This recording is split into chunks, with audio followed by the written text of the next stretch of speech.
Où nous attend Jason Brodsky, qui est le directeur du département politique de l'organisation United Against Nuclear Iran. C'est un groupe de pression justement contre la nucléarisation de l'Iran. Bonjour à vous, Jason Brodsky. D'abord, j'imagine que vous vous êtes félicité de cette décision finalement américaine et de Joe Biden de laisser les gardiens de la révolution sur cette fameuse liste des organisations terroristes.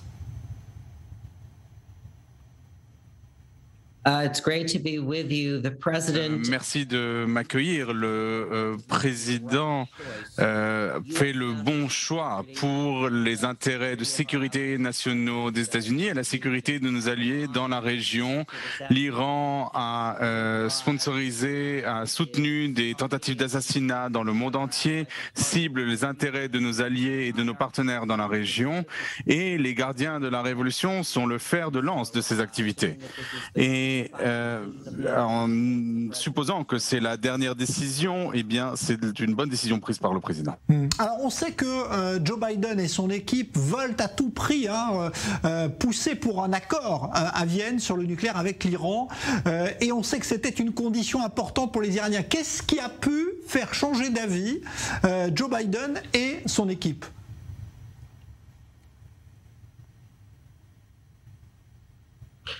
Je ne sais pas s'ils ont changé d'opinion, à vrai dire.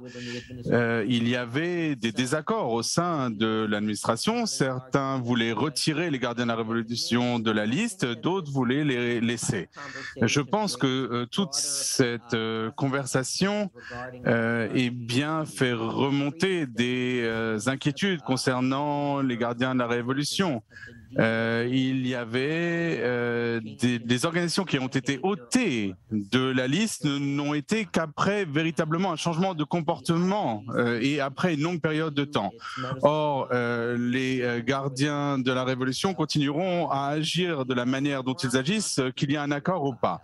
La question de l'Iran n'est pas seulement le dossier nucléaire et je pense que en prenant cette décision, on reconnaît cela. C'est-à-dire qu'il faut traiter les choses de manière globale, le nucléaire, les abus des droits de l'homme, le soutien au terrorisme.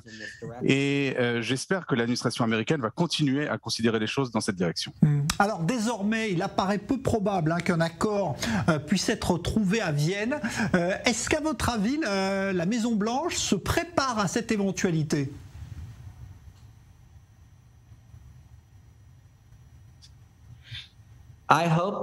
J'espère que la Maison-Blanche se prépare à l'absence d'un accord. J'espère que nous consultons nos alliés européens dans la région et dans le monde, parce que nous avons absolument besoin d'une remise à zéro sur le plan transatlantique face à l'Iran.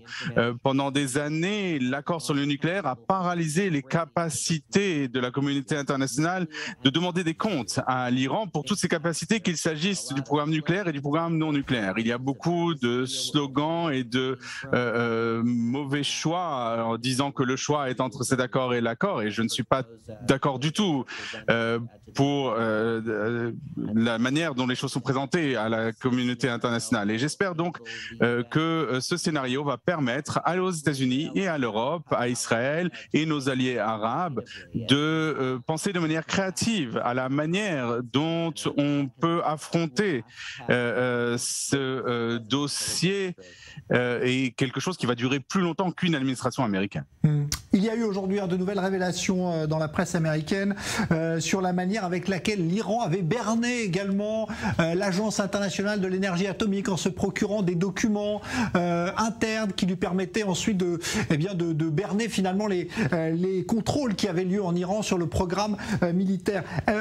Tout le monde sait finalement que l'Iran triche. Pourquoi est-ce qu'on essaie encore de négocier avec ce pays? Est-ce que ça ne vous paraît pas étonnant?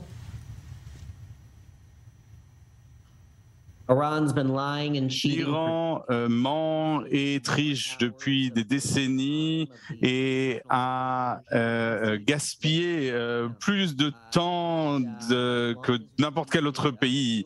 Les États-Unis et les 3 pays européens, s'ils continuent ce cercle vicieux en espérant que l'Iran va changer de position, tant que les États-Unis et les Européens feront cela, eh bien, on se verra de quelle manière l'Iran va essayer de tester les limites de la communauté internationale. Et j'espère que les révélations du Wall Street Journal aujourd'hui, qui montrent que l'Iran continue à traîner du pied, que tout cela va pousser les États-Unis et ses alliés à demander une résolution par l'AIEA en juin. Pour l'instant, l'Iran s'en tire très bien et il n'y a aucun coût à son programme nucléaire et aujourd'hui les États-Unis et l'Europe doivent changer cela. Merci beaucoup Jason Brodsky. Je rappelle que vous êtes le directeur du département politique de l'organisation United Against Nuclear Iran, unis contre un Iran nucléaire qui œuvre donc contre justement ce programme nucléaire iranien depuis les États-Unis. Vous étiez avec nous depuis Washington. On va rester aux États-Unis.